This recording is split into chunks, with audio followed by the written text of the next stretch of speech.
আমি বলি সাজিয়ে দিচ্ছি নাকি? তোমার ভাত কাপড়ের জন্য তুমি নিজে যথেষ্ট স্বাবলম্বী।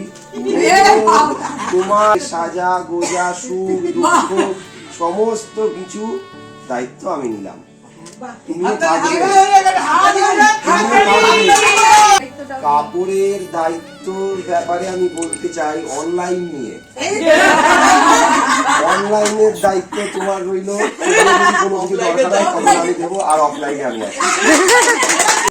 আমাদের দুবারই সবাইকে নিয়ে একসাথে ভালো থাকার ও রাখার দায়িত্ব।